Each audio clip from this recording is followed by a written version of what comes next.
आज के मनन चिंतन के लिए हम लेंगे सन्मति का सुसमाचार अध्याय 4 पद संख्याएं 12 से 17 और 23 से 25 तक। गलीलिया में पुनरागमन। ईसा ने जब यह सुना कि यूहन्ना गिरफ्तार हो गया है तो वे गलीलिया चले गए। वे नाजरेत नगर छोड़कर जबूलून और नफ्ताली के प्रांत में समुद्र के किनारे बसे हुए कफरनहूम नगर में रहने लगे। इस तरह नबी इसायास का यह कथन पूरा हुआ। जबूलून प्रांत, नफ्ताली प्रांत, समुद्र के पथ पर, यरदन के उस पार, गैर यहूदियों की गलीलिया। अंधकार में रहने वाले लोगों ने एक महती ज्योति देखी। मृत्यु के अंधकारमय प्रदेश में रहने वालों पर ज्योति का उदय हुआ।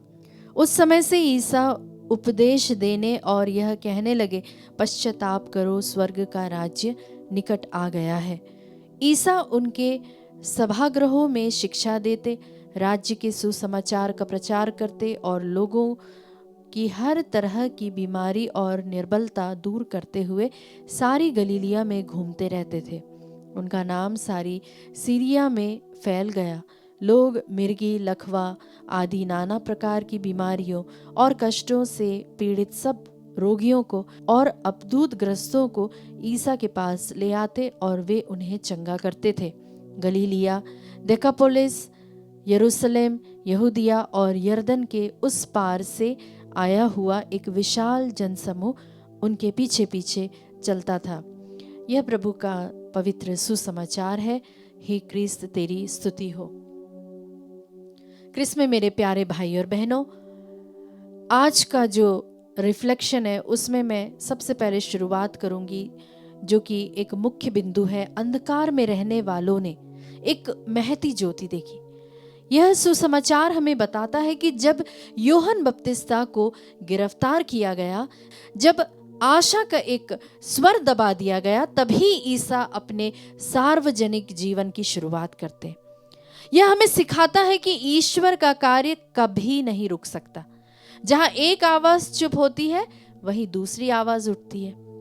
ईसा नाजरेत छोड़कर गलीलिया के कफरनहूम में बस जाते हैं, एक साधारण और उपेक्षित क्षेत्र में। यरूशलेम के महलों या शक्तिशाली लोगों के बीच नहीं, बल्कि अंधकार, पीड़ा और अनिश्चितता में जी रहे लोगों के बीच अपनी ज्योति प्रकट करते हैं। उनका पहला संदेश स्पष्ट है। क्या है वह? पश्चाताप करो, स्वर्ग का राज्य निकट आ गया है। यह डराने का संदेश नहीं है प्यारे मित्रों, बल्कि एक नए प्रारंभ का आमंत्रण है। अंधकार का प्रदेश गलीलिया को गैर यहूदियों की गलीलिया भी कहा जाता है।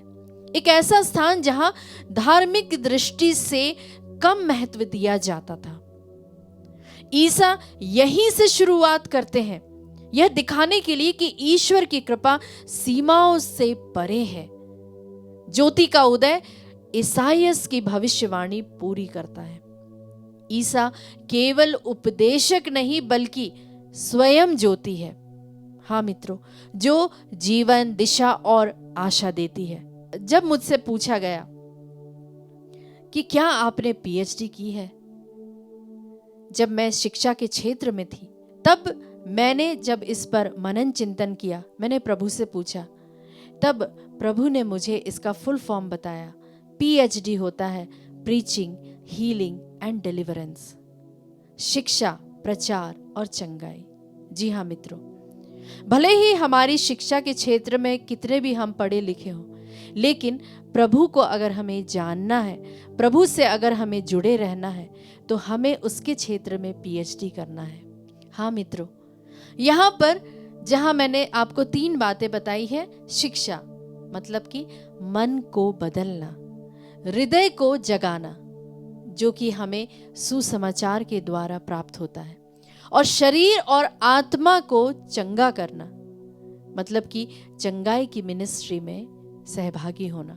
सच्चा विश्वासी केवल शब्दों में नहीं बल्कि करुणा के कार्यों में प्रकट होता है। जब हम निराश, भय या असफलता के अंधकार से गुजरते हैं, तब ईसा हमें याद दिलाते हैं। क्या याद दिलाते वो कहते हैं कि ज्योति अभी भी जल रही है। एक छोटा सा कदम हो सकता है प्रार्थना, क्षमा या परिवर्तन का निर्णय। पश्चाताप का पहला कदम हो सकता है। किसी उदास व्यक्ति से अगर आप प्रेम पूर्वक बात करते हैं या फिर बीमारी में किसी की देखभाल करते हैं या फिर टूटे रिश्ते को आप फिर से जोड़ने का प्रयास करते हैं, ये सब आज के समय में ईश्वर की चंगाई सेवा का ही हिस्सा है। ईमानदारी, सहानुभूति और धैर्य के साथ काम करना अंधकार में छोटी सी ज्योति जलाने के बराबर है। जहां अंधकार सबसे ज्यादा होता है, वहीं ईश्वर की ज्योति सबसे अधिक चमकती है। प्यारे मित्रों, आज का सुसमाचार हमें आमंत्रित करता है कि हम अपने आप से पूछें कि क्या मैं अपने जीवन के अंधकार में ईश्वर की ज्योति को प्रवेश करने दे रहा हूं या नहीं। यदि हम पश्चाताप, विश्वास और सेवा के मार्ग पर चलते हैं तो न केवल हमारा जीवन बदलेगा, बल्कि हम भी दूसरों के लिए ज्योति के वाहक बनेंगे। हाँ मित्रों, प्रभु मेरे जीवन को फिर से अपनी ज्योति से आलोकित कर। हम यह छोटी सी प्रार्थना बोले। आप मेरे पीछे इस वचन को दोहराए, इस सोच को अपने मन में लाए और प्रभु से कहे कि प्रभु मेरे जीवन को फिर से अपनी ज्योति से आलोकित कर। आमीन।